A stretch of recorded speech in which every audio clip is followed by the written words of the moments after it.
반갑습니다.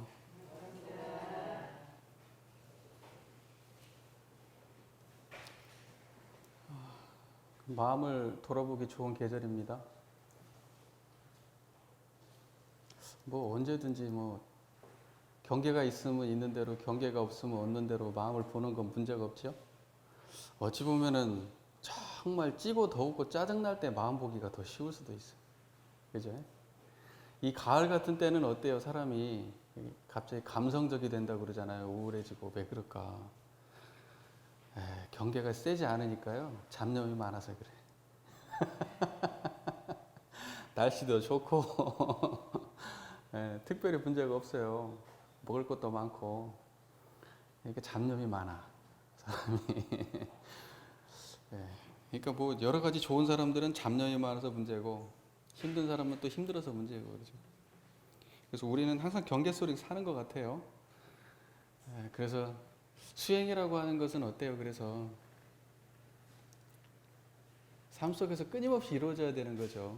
어떠한 상황이 됐든지 간에. 근데 우리 좋고 안 좋을 때는 막 기도도 하고 막 오고 막 그러다가 상황이 좋아지면 그러면 이제 기도할 필요가 없어지죠. 수행할 필요도 없고요. 다 좋은데 뭐 하려고 해 그걸. 그죠? 이게 왜 그러냐? 서원이 없어서 그래요. 서원이 없어서. 교당 오는 이유나 이런 것들이 전부 다 개인과 자기 가족만을 위해서 그러기 때문에 그래요. 거기에 괜찮으면 기도할 필요도 없어요. 다 잘 되니까.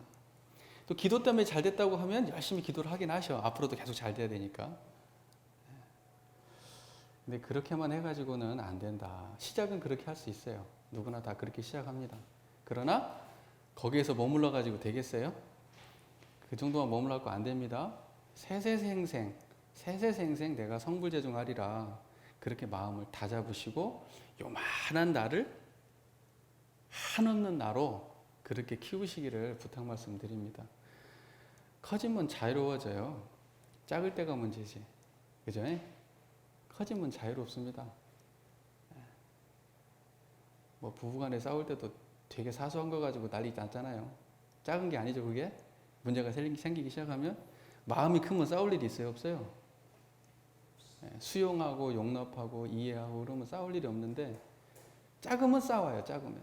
커지면 싸울 일이 없어. 갑자기 왜 제가 이런 말을 하기 시작했는지 모르겠네. 오늘 저희들이 공부할 내용이 이제 오늘부터 이제 일상수행요법을 오늘 공부할 거거든요. 이제 수행편 본격적으로 들어갔는데 이제 수행편 1장이 뭐예요? 일상수행요법이란 말이에요. 처음에 시작이. 그죠? 그래서 오늘 일상수행요법을 공부할 건데 아까 전에 저희가 봉독을 하기는 했어요. 근데 54쪽 한번 펴보실까요? 전서 54쪽? 54쪽을 한번 펴보세요. 일상수행요법 있죠? 잠깐만. 네, 54쪽이죠? 일상수행요법 있죠? 자, 오늘은 어디까지 할 거냐면 1, 2, 3, 4장까지만 하려고 생각하고 있습니다. 자, 잘 보세요. 일상수행의 요법은 저희 원불교에서는 굉장히 많이 사용하는 실제로 굉장히 많이 사용하는 법문이죠. 의식이나 이렇게 법회 때마다 일상수행요법 하고요. 또 아침 저녁으로 또 하고요. 그죠? 새벽 좌선하기 전에도 하고요. 그래가지고 일상수행요법은 굉장히 많이 사용됩니다. 물론 일원상 서원문보다는 덜하죠. 일원상 서원문은 모든 의식에 다 들어가니까, 그죠? 근데 그것만큼 가장 많이 사용되는 법문 중에 이 하나가 일상수행요법입니다. 일상수행요법이라는 것은 말 그대로 그 언어가 가진 의미 그대로 일상에서 수행하는데 요긴하도록, 그죠? 일상에서 수행하는데 요긴하도록 강령 잡아서 사은사유 사막팔조를 강령 잡아서 정리해 주신 그러한 법문이 일상수행요법이에요. 그죠? 다시 한번 정리할게요. 일상에서 수행하는데 강령 잡기 편하도록 사은사유 사막팔조를 이렇게 강령으로 만들어서 그걸 요약해서 한 번에 정리해 주신 게 일상수행요법이에요. 그러니까 우리가 일상수행요법을 처음부터 끝까지 한번 쫙 읽으면 거기 안에 뭐가 들어있어요? 사은사요 삼학팔조의 대체적 강령이 그 안에 실천할 수 있는 대체적 강령이 일상수행요법 안에 다 들어있습니다. 그러니까 일상수행요법을 공부하면서 사은사요 삼학팔조하고 별개의 법문으로 이해하면 될까요? 안 될까요? 이렇게 얘기하면 완전히 우리 교법을 잘못 이해한 거예요. 일상수행요법이 사은사요 삼학팔조 떠나서 따로 존재하는 교법이라고 이해하시면 완전히 잘못 이해하신 거예요. 일상수행요법은 사은사요 삼학팔조를 압축해서 강령으로 실천하기 쉽도록 정리해 주신 법문이에요. 그걸 모르신 건 아니시죠? 원불교 교법 뭐예요? 이론상 사은사요 삼학팔조. 원불교 교법이 다 뭐라고요? 한번 따라서 해보실까요? 원불교 교법은 간단해요. 뭐예요? 이론상 사은사요 삼학팔조. 그게 원불교 교법에 다예요. 그게 뭐라고요? 이론상 사은사요 삼학팔조. 그게 원불교 교법에 다예요. 그거 말고 또 있어요? 없어요. 거기 안에 다 들어와요. 거기 법문에 이제 확대된 버전들이에요. 나머지 법문들은 다. 그거 법문을 실제로 사용을 어떻게 할 거냐, 그거 법문의 내용이 실제로 뭐냐, 이거 하면 어떤 가치가 있냐, 다 그거에 대한 내용들이지 거기에서 벗어나는 건 없는 거예요. 그런다고 생각하면 이 교리 잘못 이해한 거예요. 교리 기본 체계가 없는 거예요. 아시겠죠? 원불교는 뭐라고요? 이론상 사은사요 삼학팔조. 이게 다예요. 다. 그걸 정리해 놓은 게 뭐예요? 강령 잡아서 딱 한꺼번에 정리해 놓고 우리가 매번 그걸 되새기면서 공부할 수 있도록 해놓은 게 뭐예요? 일상수행의 요법이에요. 그 수행편 첫머리에 그래서 그게 일상수행의 요법이 딱 들어있는 거죠. 사은사요 삼학팔조의 대체 강령을 먼저 딱 밝혀놓고 그 다음에 이제 시작하잖아요. 이해가 되시죠? 왜 수행편 첫머리에 일상수행 요법이 들어있는가? 그죠? 자, 일상수행 요법을 우리가 보면 첫 번째로 알아야 될 것, 일상수행 요법을 보면 첫 번째로 알아야 될 것은 아까 방금 말씀드린 일상수행의 요법은 사은사요 삼학팔조의 강령으로 정리해 놓은 법문이다. 이걸 첫 번째로 딱 아셔야 돼요. 사은사요 삼학팔조하고 어긋나는 법문이 아니다. 이걸 아셔야 됩니다. 이거 첫 번째입니다. 한번 구체적으로 보면 1, 2, 3조는 뭐예요? 사막이죠. 4조는 뭐예요? 8조죠. 진행사조, 사행사조 8조죠. 그 다음에 5조는 뭐예요? 원망생활, 감사생활. 사은이죠. 그 다음에 6, 7, 8, 9조는 뭐예요? 사요예요. 그렇잖아요. 다시 한번 정리해 볼까요? 1, 2, 3조는 뭐예요? 사막. 4조는 뭐예요? 진행사조, 사연사조 해가지고 8조고 사막 8조 나왔죠. 그러니까 1, 2, 3, 4조가 사막 8조예요. 4조는 그럼 5조는 뭐예요? 사은. 원망생활, 감사생활 사은이죠. 그 다음에 6, 7, 8, 9조는 뭐예요? 사요. 그러니까 거기에 사은사요, 사막 8조가 다 그대로 정리되어 있는 거예요.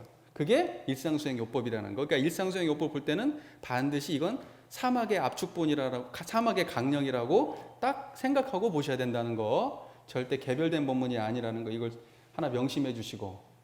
두 번째, 원불교에서 수행이라고 하는 것은 일상수행 요법에서 제목에서 밝혀주셨다시피 원불교에서 수행이라고 하는 것은 일상을 벗어나서 있다는 거예요? 일상 안에 있다는 거예요? 일상을 벗어나는 수행 방법이 원불교에 존재해요? 없어요? 없다는 거예요. 그게 원불교 수행의 대전제예요. 대전제. 원불교 수행은 일상을 벗어나서 어디 저기 따로 어디 가가지고 그런 거 있어 없어요? 그런 거 없다는 거예요. 근데 생각해 보면요, 우리가 일상이라고 생각하면 우리 이렇게 생각하기 쉬워요. 그냥 우리 평소 때 월화수목 금토까지 일반적으로 돌아가는 생활 있죠. 먹고 자고 입고 싸고 일하고 뭐 놀고 이런 거. 이게 일상생활이다. 근데 특별히 날 잡아가지고 저기 제주도라도 한번 갔다 오고 동남아라도 한번 갔다 오면 그건 일상이 아니에요. 일상이 아니라고 생각할 수 있지만 사실은 그것도 일상이에요. 또는요, 우리가 평소에는 아무 문제가 없는데 갑자기 어떤 사고가 발생할 수도 있어요. 어떤 예상치 못한 일이 발생할 수도 있어요. 그럼 그건 일상이에요, 일상이 아니에요? 그것도 생각해 보면 일상인 거예요. 그러면 사람이 태어나는 건요? 그것도 일상인 거예요. 죽는 건요? 병드는 건요? 일상인 거예요, 그게. 자, 그렇게 놓고 보면요, 우리의 삶이 전체가 뭐예요? 일상인 거예요. 우리 원불교에서는 정기하고 상시로 훈련법이 제정이 돼 있잖아요. 정기 공부하고 상시 공부로 훈련이 제정이 되어 있는데, 따지고 보면 정기하고 상시도 전부 다 뭐예요? 일상이에요. 일상 중에 기간을 잡으면 그걸 정기라고 그러고, 일상 중에 기간을 잡지 않으면 그걸 보고 상시라고 그러는 거예요. 일상을 정하면 이만큼을 정기라고 하자 하고 목적을 정해서 하면 정기가 되는 거고. 그죠? 우리 일요일마다 법회 한 번씩 오잖아요. 이거 정기법회잖아요, 이거. 날짜 정해갖고 일요일마다 보자 그러면 정기가 되는 거예요. 그래도 이것도 일상이요. 일상 안에 있는 얘기예요. 자, 일상수행의 요법에서 일상이라는 말이 우리에게 주는 교훈은 뭐냐? 삶의 전체를 말하는 거예요. 삶 자체가 전부 다 뭐가 되어야 된다라는 얘기예요? 일상 수행이 되어야 된다. 일상이 전부 다 뭐가 되어야 된다? 수행이 되어야 된다. 수행하는 삶이 되어야 된다. 그게 일상 수행의 요법에서 일상이 주는 의미죠. 자, 우리 정산종사 법어에 이제 이런 말씀이 있어요. 옛날에 한 선비가 평생 소학만 읽었다 한다. 우리는 뭐라 그래요? 평생 일상 수행의 요법만 읽고 실행하여도 성불에 족하다. 그럼 우리가 이걸 해석할 때 사람들이 이렇게 해석을 해요. 일상 수행만 요법만 읽고 실행하여도 해석하다고 성불에 족하다고 하니까 사막은 제껴버리고 일상 수행만 따로 있는 줄 알아요. 이렇게 보면은 이게 아주 잘못된 행동입니다. 무슨 말인지 아시겠죠? 여기에서 일상수행의 요법만 읽고 실행하여도 성불에 족하리라 할 때 일상수행만 읽고 실행한다 할 때 이것은 사막수행을 말하는 거, 사은사유 사막팔조를 말하는 거지. 사은사유 사막팔조 빼고 싸그리 다 정리해버리고 일상수행 요법 딱 한 페이지만 놓고 이것만 읽고 실행해도 그럼 실행 어떻게 할 건데요? 그 내용을 모르는데. 구체적인 내용을 모르는데. 그게 다 어디에 담겨 있는데. 교육품에 다 있잖아요. 교육품에. 구체적으로 어떻게 원망생활, 감사생활을 할 건데요. 여기는 강령만 들어있는 거예요. 그럼 그 강령이 하나의 강령 그 이면에는 법문이 이렇게 있다는 걸 알아야지. 여기서 이렇게만 얘기했다고 일상수행요법만 딸딸 외우고 돼요? 그게 그렇게 해갖고? 안 됩니다. 그렇게 하면. 오독하면 안 돼요. 법문을. 아시겠죠? 예. 그 다음에 이제 세 번째 말씀을 드릴게 원불교에서 수행이라고 하는 것은 일단은 수행한다고 하는 것은 강령 잡아 챙기는 것이 기본이구나. 이걸 알아야 돼. 강령 잡아 챙겨야 되는 거예요. 강령 잡아서 챙기지 아니하면 수행이 있다 없다? 일상에서 안 이루어져요. 어떤 상황이 닥치면 일상수행의 요법에 나와 있는 그 모든 그 조항들 있잖아요. 원방 생활이 나면 어떻게 해야 돼요?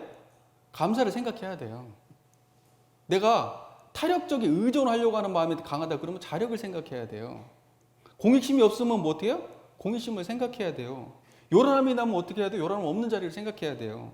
근데 그것을 우리가 놓쳐버리고 삶을 살잖아요. 막상 삶을 살아갈 때 보면요. 일상수행 요법을 우리가 이렇게 맨날 외우면서도 이거 던져버리고 살아요. 안 챙긴다고 삶 속에서.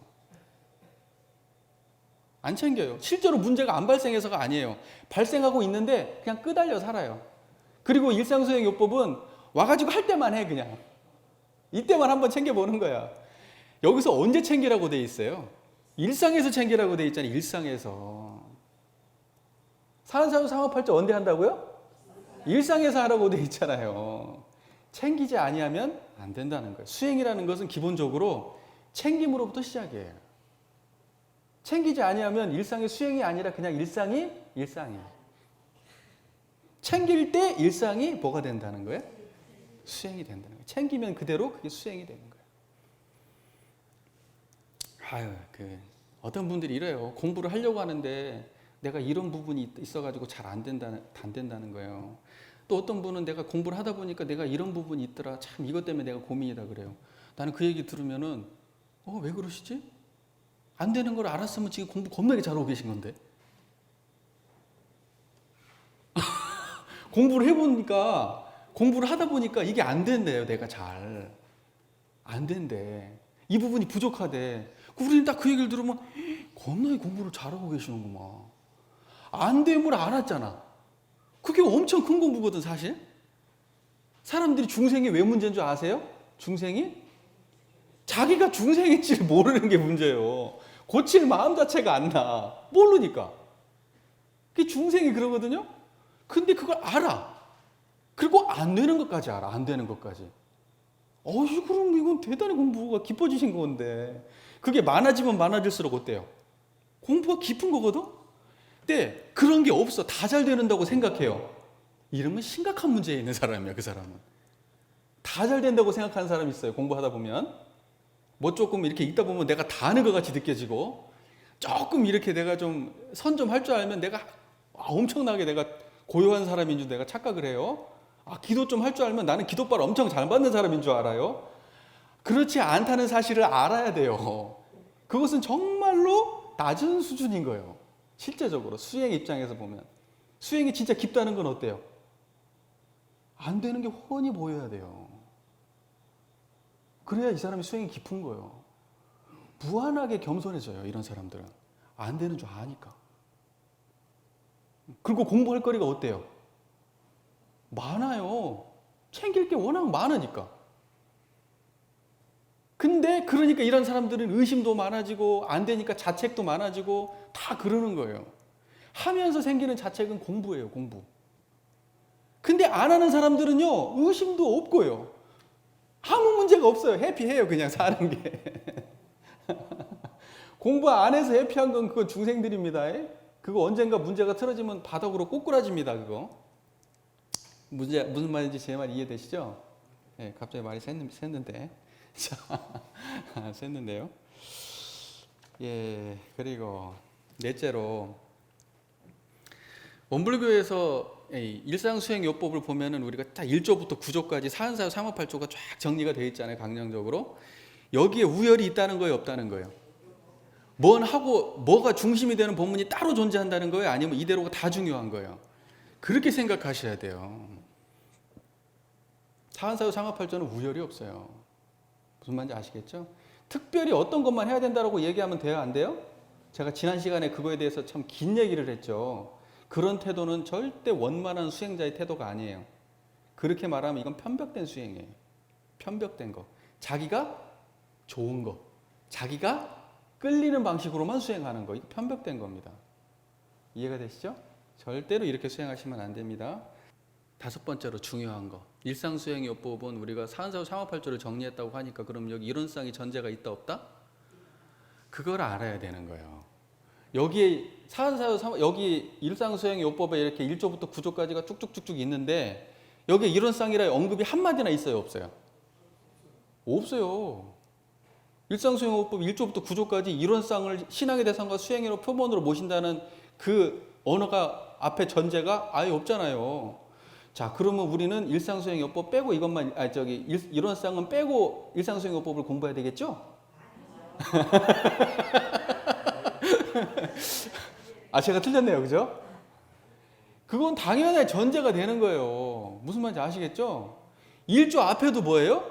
이론상을 신앙의 대상과 수행의 표본으로 모시고 2조 앞에도 이론상을 신앙의 대상과 수행의 표본으로 모시고 5조, 6조, 7조, 8조, 9조 저 밑에 9조까지도 공의심 얘기하기 전에 이론상의 진리를 신앙의 대상과 수행의 표본으로 모시고 이게 전제가 돼야지 이론상 수행이 되는 거예요.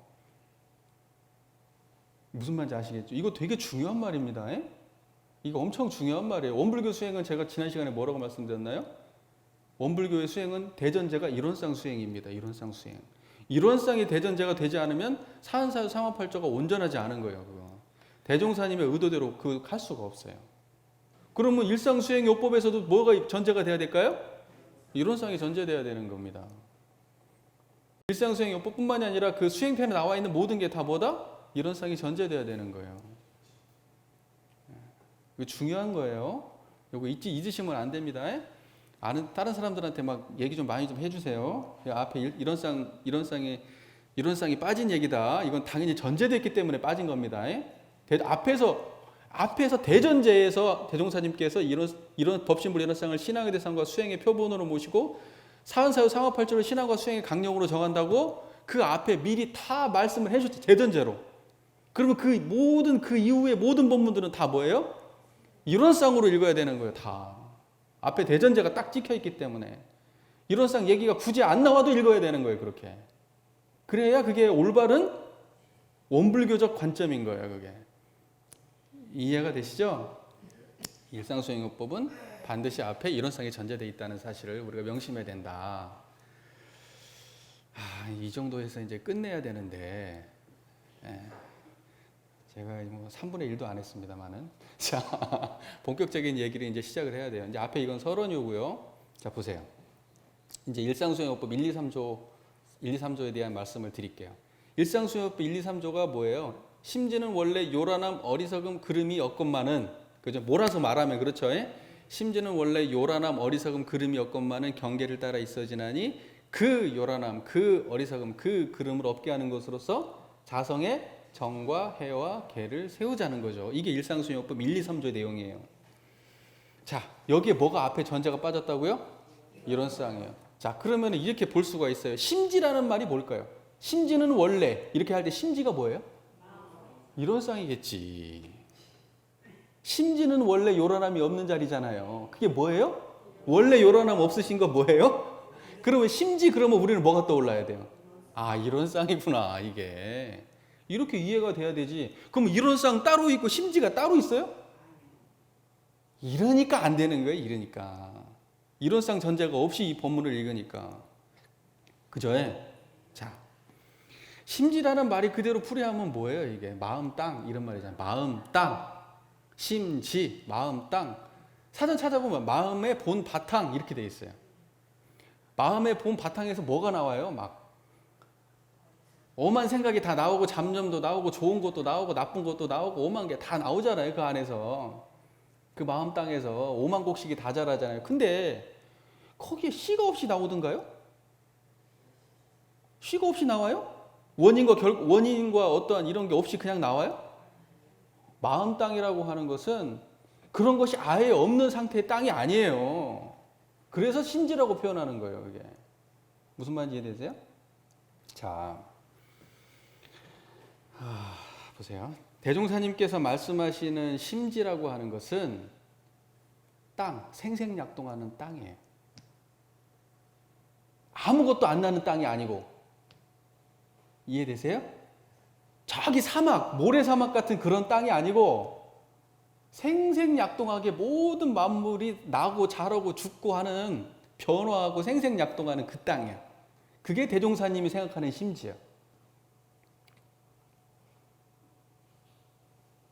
자, 이제 우리가 이제 요걸 제가 이 이야기를 좀 드려야 될 것 같은데,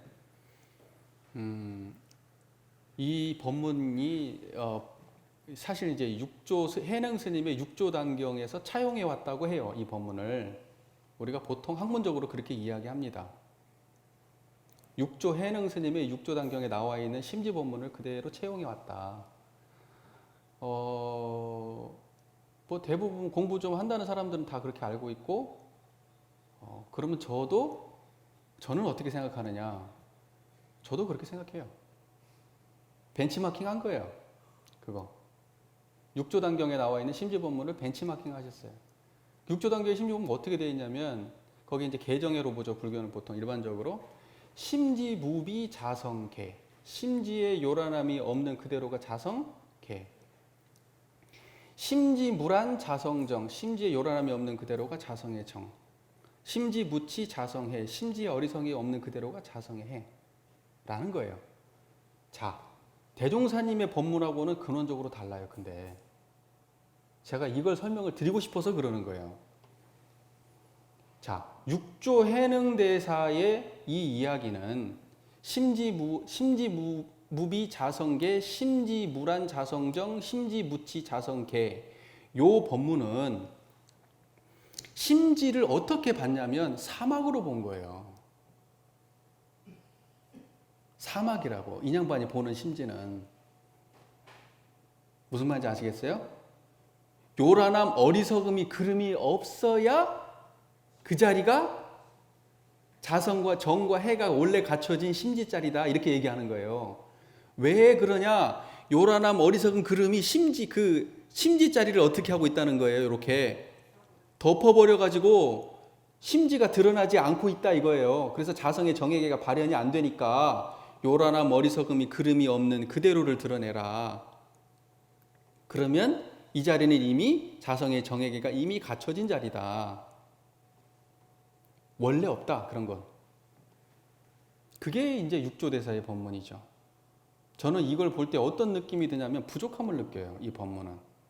아 이건 사막이구나. 그냥 제 이미지상에 인양반이 꼭 그런 의도로만 써서 그런 게 아니라 이 법문을 볼 때 그런 이미지가 느껴진다는 거지. 이분이 그걸 몰라서 그렇게 했다 이렇게 생각은 안 해요. 대단한 선승입니다. 육조 해능대사. 우리 조계종이 다 그쪽을 뿌리로 하고 있어요. 그러면 그냥 보니 조계산에서 법을 폈잖아요. 조계종. 자 보세요. 그런데 이 법문은 부족함이 있어요. 제가 보기에 이 법문만 보면 어때요? 깨끗한 상태만을 심지라고 한 거예요. 깨끗한 상태만을, 청정한 그대로만을 심지라고 한 거예요. 대종사님은 어때요? 풀이 자란 그대로가 심지예요. 나무가 있는 그대로가 심지고 생멸하는 그대로가 심지예요. 그것이 따로 떨어져 있다고 보지 않는 게 대종사의 관점이에요. 이게 대승의 사상을 이해하는데 굉장히 중요한 건데 이제 이해가 안 될 수도 있어요. 그러니까 설명을 잘 들어보세요. 우리가 이렇게 공짜리만 딱 이야기하잖아요. 그러면 이해가 별로 어렵지 않아요. 없으면 깨끗하니까. 근데 있는 대로 깨끗하다. 이게 이해가 돼요? 잘 안 되죠? 있는 대로 깨끗해야 이게 대종사의 교법이에요. 자, 이제 설명을 들어가니까 자 여기서 또 집중해서 잘 보세요. 이론상이라고 하는 것은 불생불멸과 인과보응이 어때요? 서로 바탕하여 한 뚜렷한 기틀을 지었다. 그러죠? 이론상이 뭐라고요? 불생불멸과 인과보응이 서로 바탕하여 한 뚜렷한 기틀을 지었다. 여기에서 말하는 불생불멸은 어때요?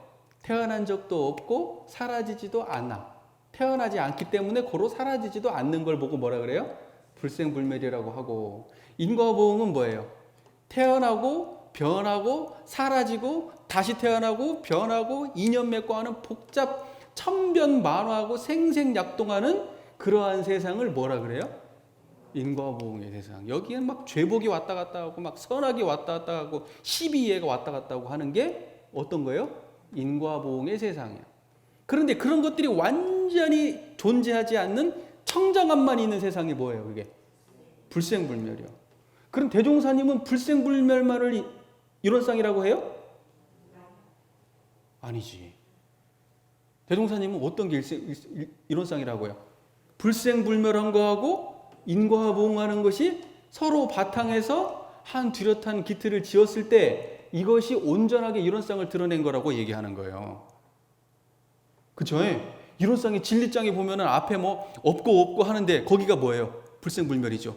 뒤에 또 어느 명상이 완연하고 시비해가 막 드러나고 하는 뒤쪽은 뭐예요? 그게 그 인과보응이란 말이에요. 이론상의 진리신앙 수행 다 그렇게 돼 있잖아요. 그죠? 그 다음에 우리 뭐 이론상 서원문 같은 데 보면 유상, 무상 있잖아요. 그죠? 유상이 뭐예요? 불생불멸이고 무상이 뭐예요? 인과보응이요. 개송에서는 뭐예요? 유무 그러죠? 유무. 그럼 유가 뭐예요? 유가? 이것은 인과보응이고 그 다음에 무는 뭐예요? 불생불멸이고. 그러니까 대종사님은 항상 불생불멸과 인과보응이 서로 바탕에서 함께 드러나는 자리에 대한 이야기를 하시지 절대 한쪽에 치우쳐가지고 요놈만 이야기한다거나 요놈만 이야기하지 않으세요. 무슨 말인지 아시겠어요? 자, 그러면 이 일상수행요법 1, 2, 3조를 볼 때 심지가 요란함이 없는 그대로가 자성의 정이고 요란함이 없고 그름이 없고 요란함 어리석은 그름이 없는 그대로가 자성의 정예계다. 이렇게 하면 그건 있는 자리를 얘기한 거예요? 없는 자리만 얘기한 거예요? 그냥 이것만 볼 때 없는 자리만 말한 거잖아요. 불생불멸한 것만. 그죠? 요란함, 어리석음, 그름. 이것은 뭐예요? 인과예요? 인과봉의 세계예요? 불생불멸의 세계예요? 인과봉의 세계죠. 그것이 없는 것. 이건 뭐예요?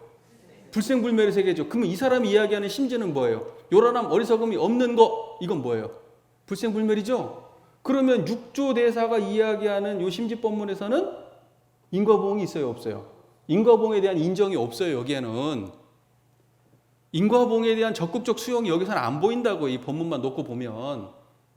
이분이 그런다는 게 아니라 이 본문을 놓고 보면. 그래서 이건 불완전한 거예요.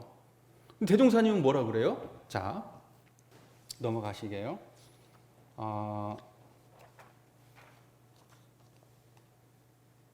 이거 넘어가고.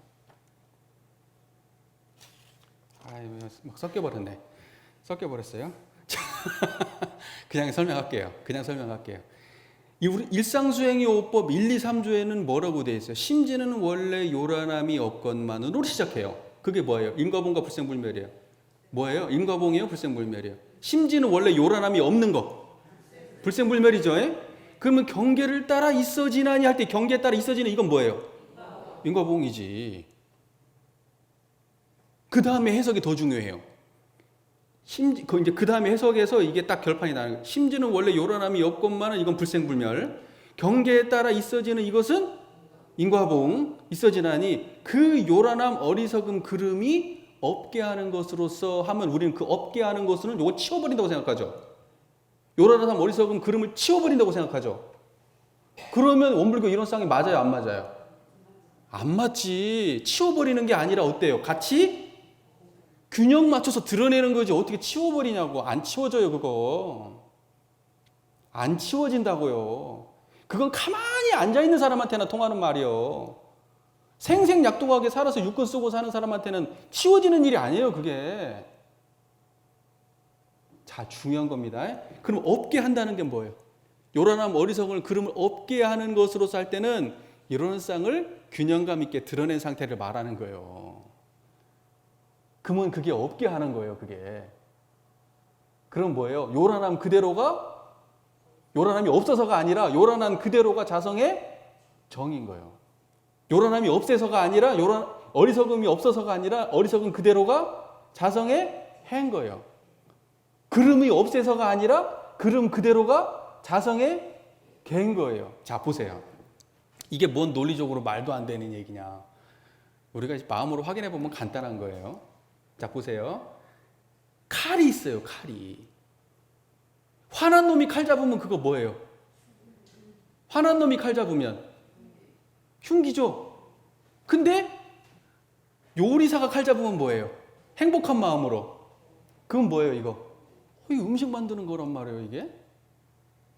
무슨 말인지 이해가 되세요? 목수가 칼 잡으면 뭐예요? 건축물을 만들겠지. 제가 하고자 하는 얘기는 이거예요. 그러면 칼이 문제예요? 칼 쓰는 놈이 문제예요? 칼 쓰는 놈이 문제지 칼이 문제인 적은 한 번도 없는 거예요, 우리한테. 그럼 칼을 안 쓰려고 그래. 칼을 던져버려요. 그게 온전한 거예요? 부족한 거예요, 그거. 칼로부터 도망가 버려. 이 칼 위험한 거지, 이거. 부족한 거예요, 그거. 그런 식으로 설명을 하면. 근데 육조단경의 설명은 꼭 그렇게 돼 있어요. 꼭 그렇게 돼 있어요. 우리가 이론상의 관점만 조금만 아는 사람이 본다면 육조단경 반드시 그렇게 읽힙니다. 근데 이론상을 모르는 사람이 볼 때는 어떻게 읽혀요, 그게? 겁나 멋지게 읽히지. 겁나 멋지잖아요. 멋지지. 대꾸가 딱딱 떨어지고 이해도 팍팍 쉽고 멋지지. 근데 우리가 볼 때는 부족해요. 시원하고 깔끔한 본문이 아니야, 이거. 부족한 본문이야, 우리가 볼 때는. 그러면 대종사님은 어떻게 하셨을까요? 이걸 갖다가 쓰셨는데 그 육조 대사가 쓰신 그 의도대로 그대로 쓴 게 아니잖아요. 내용이 바뀌었잖아요. 문구 하나를 추가해가지고 내용을 바꿨잖아요. 그러면 대종사님 이거 볼 때 이걸 온전하게 봤을까요? 부족함을 느꼈을까요? 그걸 우리가 그냥 알 수 있는 거 아니에요? 그쵸? 근데 이놈의 어떤 사람들은 불교를 열심히 공부하신 분들은 그걸 그대로 읽어요. 불교적 관점으로 그대로 이걸 읽으려고 들어요. 그러니까 이렇게 보이는 거예요. 야, 원래 요란함이 없는데 거기서 경계가 나타난다는 말을 왜 쓰냐 여기다가. 요란함 없으면 끝인데 그걸로. 요란함 원래 없어. 끝이야 그걸로. 각자 입장에서는 요란함이 없어요. 요란함 없어. 근데 왜 여기다가 경계 따라 있어진다는 말을 써가지고. 이게 지금 논리적으로도 안 맞지 않냐. 없는 데서 어떻게 있냐 이게. 근데 실제로 실제로 대종사님 이런상의 관점에서 보면요. 그 말이 부족한 말이야. 그게 하나만 알고 둘은 모르는 거예요. 대종사님 뭐라고 표현해요?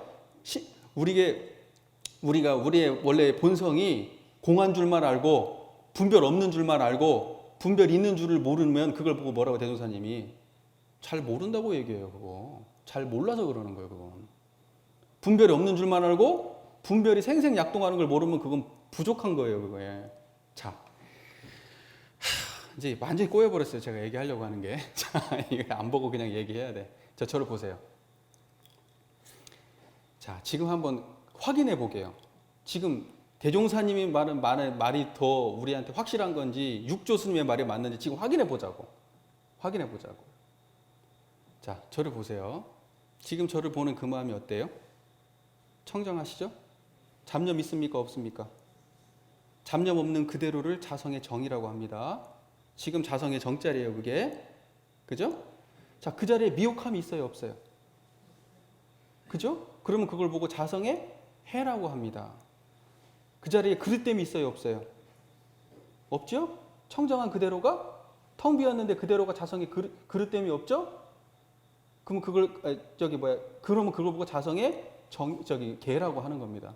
자, 그러면 자성의 정과 해와 개는 청정한 그대로의 상태에 그대로 드러나 있죠. 이걸 읽어낼 때 우리는 자성의 정과 해와 개다. 이 안에 다 갖춰져 있다. 이렇게 이야기할 수 있는 거예요. 지금 그죠? 자, 그러면 이제 이것만 이야기하면은 육조 스님의 얘기가 맞아.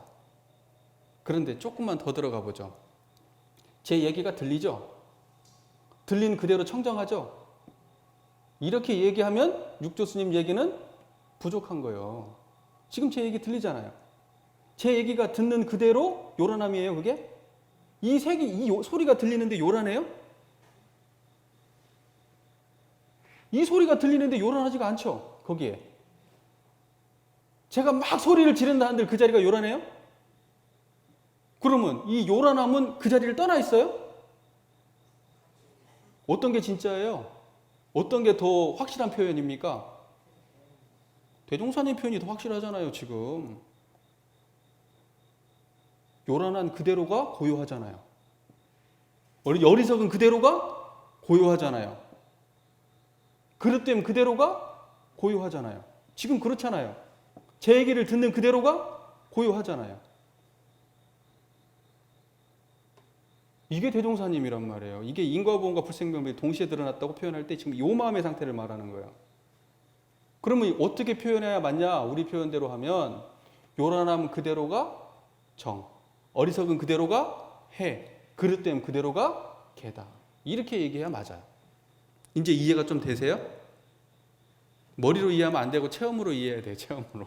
머리로 이해하면 이거 전혀 이해 못해. 이거 지금 뭔 헛소리인가 싶어요. 지금 이게 말도 안 되는 소리지. 체험으로 이해하면 복잡할 게 하나도 없어요. 단순 명료해요. 그냥. 이게 근본적으로 다르거든요. 이게 근본적으로. 이 양반은 뭐 중심으로 얘기했냐? 없는 거 중심으로 말한 거예요. 대종사님은 어때요? 둘 다 말한 거예요. 지금. 균형 잡힌 시각이라고요. 이게. 만약에 해능대사처럼 우리 교법을 이해하잖아요. 그러면 계속 없애려고 노력해야 돼요. 대종사님처럼 하면 어떻게 해야 돼요? 그걸 수용해요. 드러난 그대로 청정해. 그냥. 딱 보는 순간 청정해버려. 이 얘기를 듣는데 지금 어때요? 청정하잖아요. 걸어가는데 어때요? 청정하잖아요. 그렇게 돼야 된다고. 그게 일상수행법의 1, 2, 3조예요. 그게. 이해되세요? 그러니까 절대로 불교의 그 태도가 지금 원불교가 어떤 태도를 갖고 있냐. 불교가 더 대단하고 원불교는 핫발인 줄 알아. 우리가 볼 때는요, 이러한 관점이 있는 사람들이 볼 때는요, 불교는 부족한 종교요. 부족하다고. 원불교가 불교를 끌어야 돼요. 앞으로. 뭐 규모만 크면 다요? 역사만 오래되면 다요? 그런 거 아니에요. 교법이 우리가 훨씬 우수하다고요, 이게. 근데 이 공부를 하는 사람들이 어떤 식으로 하냐면 불교적 관점으로, 육조단경의 관점으로 우리 걸 해석하려고 들어. 그 해석을 못하지, 그러니까. 우리 것을 우리 있는 그대로 이런 쌍의 관점으로 우리 거를 해석하잖아요? 그러면 불교가 부족하구나, 이게 보이거든. 원불교의 사대주의자가 많습니다, 사상적으로. 사상적으로 사대주의자가 많아요, 이게. 정말로. 그래서 대종사님이 어디 지금 뭐 석가모니 부처님의 제자도 아니고 연원을 됐지 제자입니까? 직접 배운 제자도 아니에요. 그런데 원불교에서 대종사님한테 제자로 공부해놓고 당신이 하는 짓은 저 석가모니 부처님 제자 짓을 하고 있네. 우리 스승님이 더 대단해요, 지금. 저희 석가모니 부처님이. 정말 내가 이런 거 들으면 정말 제가 막 이게 승질이 차오르는데, 예? 자성의 정을 갖다가 지금 제가 제대로 세워야 되는데 지금 이대로가 자성의 정이에요. 이게 이대로 행해지면 자성의 개가 되는 거예요. 근데 여기 안에 항상 고요함을 떠나면 된다, 안 된다? 여기에 대전제는 뭐냐? 이론상이 드러났을 때여야 되는 거예요. 이론상을 모르는데 요런하면 그대로가 정이야. 이건 좀 황당한 얘기지, 정말. 이런 얘기는. 그러면 어때요? 범죄를 저지르면 어때요? 저대로가 부처님의 행위야, 이렇게 얘기해야 돼요, 그러면? 그 도덕성이 전제가 안 되잖아요, 그렇게 하면. 난리 나지, 이 세상이. 모든 사람이 자기 행위를 정당화해버리라고? 깨달은 견지를 말하는 겁니다. 이건 이론상이 각된 경지를 말할 때 지금 이 얘기예요. 그게 전제가 안 되면 이건 성립이 된다, 안 된다? 안 되는 겁니다. 근원적으로 성립이 안 되는 얘기, 중요한 얘기니까 이거 꼭 명심하십시오. 아무 때나 가서 이렇게 막 말해버리고 그러면 안 돼요. 이론상이 신앙의 대상과 수행의 표본으로 온전히 드러났을 때만이 번뇌 그대로가 보리가 되는 거예요. 중성과 부처가 한 자리에 있는 거예요. 이해가 되시죠?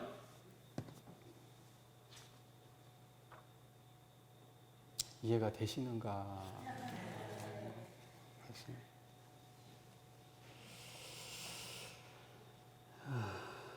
자, 제가 이제 불생불멸과 인과보응으로 이렇게 말씀을 꼭 드렸잖아요.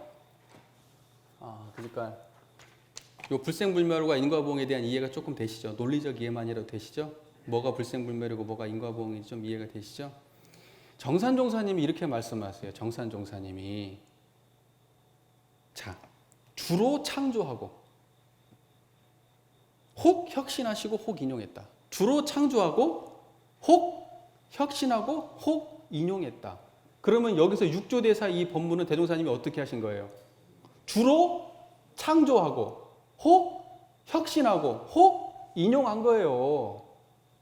우리는 그러면 어떠한 법문이든지 대종사님이 바라볼 때, 다른 타종교와 연결된 법문을 바라볼 때 주로 창조한 관점에서 썼다는, 그걸 인용했다는 걸 알아야지. 정산종사님이 써놨잖아요, 여기에 이렇게 분명히. 근데 저쪽 거 갖다 그냥 쓴 줄 알아요. 창조적 태도가 없이, 당신의 깨달음의 각이 없이 그냥 그대로 갖다 쓴다고 생각해요. 그러니까 제가 항상 하는 말이에요. 원불교를 모른다니까? 불교는 알아도? 이런 게 심각한 거예요. 불교 백날 알면 뭐예요? 원불교를 모르는데. 원불교에서 원불교 모르면 그건 모르는 거예요.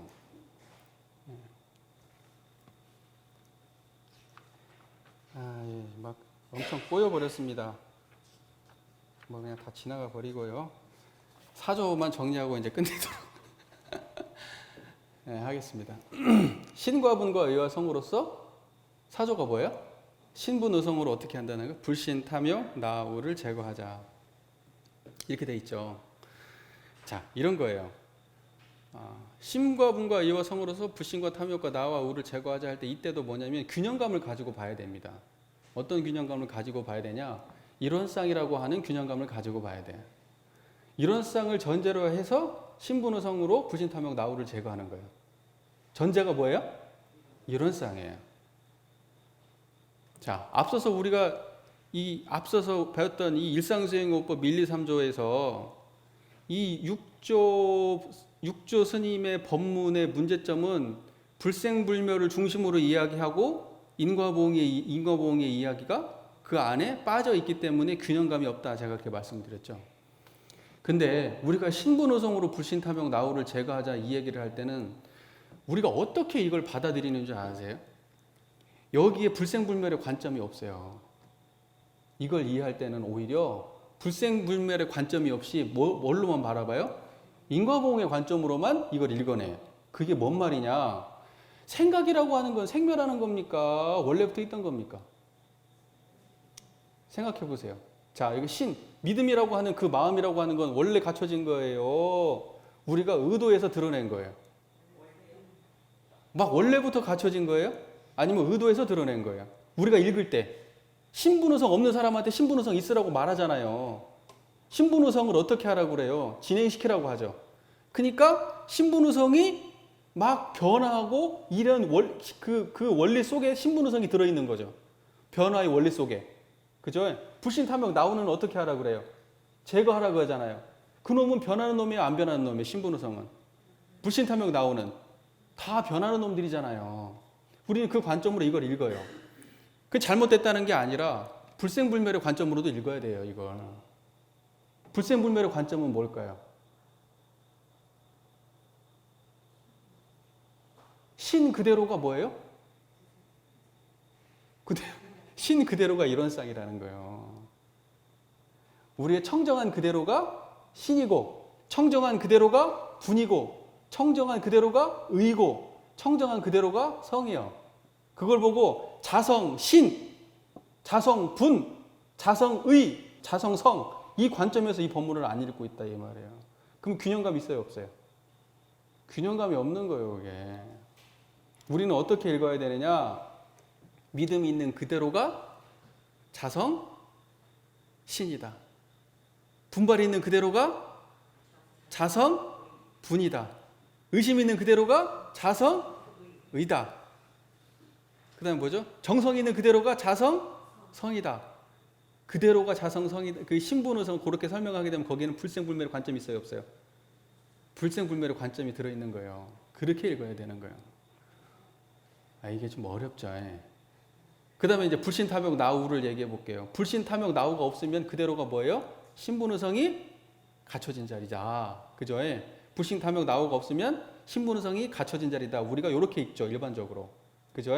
그러나 불생불멸과 인과보응이 서로 바탕한 관점으로 읽으면 어떻게 되느냐? 불생불멸 그대로가 신분의성이 그대로 있다. 불생불멸한 그대로가 신분의성이 갖춰져 있다. 이렇게 읽어야 되는 거예요. 칼 문제가 아니라 그 칼이 청정하면 문제가 사라지는 거고 지혜로 되는 거예요. 그게 잘 쓰이게 됩니다. 요란함이 있어요. 그럼 요란함이 자각되면 그 자각된 요란함은 뭐가 될까요? 지혜가 되는 거예요. 내가 어리석은 줄 알았어요. 어리석은 게 자각되면 어리석은 그대로 뭐가 돼요? 어리석은 그대로 지혜가 되는 거예요. 내가 게을러요. 게으른 줄 알았어요. 게으름이 청정하게 자각됐어요. 자각된 청정함은 어떻게 되는 거예요? 그대로 부지런함이 되는 거예요. 내가 정성함이 없음이 자각됐어요. 그럼 어떻게 되는 거예요? 정성함 그대로 정성함이 되는 거예요. 무슨 말인지 이해가 되시죠? 그것이 우리 손바닥 안에 들어올 때, 불신탐욕 나우 신분의성이 손바닥 안에 들어올 때 이런 쌍이 드러나야만 그게 되는 거예요. 이런 쌍이 안 드러나면 불신탐욕 나우가 손바닥에 안 들어와요, 이게. 그러면 반드시 우리는 어떤 식으로 하느냐? 공부를 할 때 신분의성을 만들어야지 하고 그건 생멸하는 그 자리에서만 논다고. 나는 왜 신분의성이 없을까 이러고 있어. 내가 없는 그 자리를 보니까 신분의성이 갖춰져 있잖아요, 지금. 내가 없는 줄 아니까 그 자리에 갖춰져 있잖아요, 그 자리에. 없는 걸 훤히 아는 자리가 불생불멸한 자리 아니에요, 지금. 이게 잘 알아들어야 되는데. 제 얘기를 듣는 자리가 어때요? 청정하잖아요. 내가 요란한 자리가 어때요? 청정하다고요. 요란해. 근데 청정해. 이렇게 돼야 된다고. 그게 자각됨과 동시에 그게 완전해지는 거예요. 이해가 되세요? 그래서 번뇌가 보리고 보리가 번뇌고 그래요. 중생이 부처고 부처가 중생이고 그런 거예요. 색이 공이고 공이 색이고 그런 거예요. 예? 우리 금강경에 뭐라고 돼 있어요? 아니 저 반야심경에 색즉시공, 공즉시색. 자 보세요. 이거 색이요, 공이요? 색이지. 중생이 보면 색이요. 근데 이 색이요, 공이요? 예? 색도 맞고 공도 맞지. 이거 보는 자리가 공이잖아요. 그러니까는 선가에서 선문답 할 때 색을 던져, 색을 던진다고. 근데 이놈이 그걸 공으로 인식을 못하면 빠박이야. 그 색을 던졌는데 그 색을 공으로 받았어. 그러면 얘는 깨친 거예요. 그게 예를 들면 이거요. 손가락을 딱 세웠어. 불법이 뭡니까? 와가지고 딱 한 놈이 그러니까 이렇게 손가락을 딱 세웠단 말이야. 이렇게 다 세웠는지 이렇게 세웠는지 모르겠고 하여튼 이렇게 세웠어. 그럼 딱 이렇게 세우니까 이놈이 손가락으로 쑥 끌려갔어. 이거 딱 세울 때 뭐가 드러나야 돼요? 요거 세운 자리가 드러나야지. 그러면 이게 색이 뭐예요, 이게? 어디에 드러났어요, 지금? 이거 지금 뭐 있어요, 지금? 그냥 청정하죠, 이렇게 드러내도. 그게 공이에요, 그게. 그런 식으로 선문답 하는 거예요. 이제 손가락으로 했지만 말로도 던져요, 말로도. 예.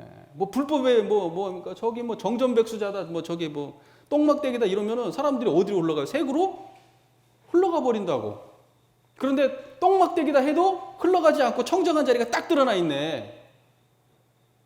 그러면 이거 뭐예요? 이걸 보고 깨쳤다고 하는 거예요, 이걸 보고.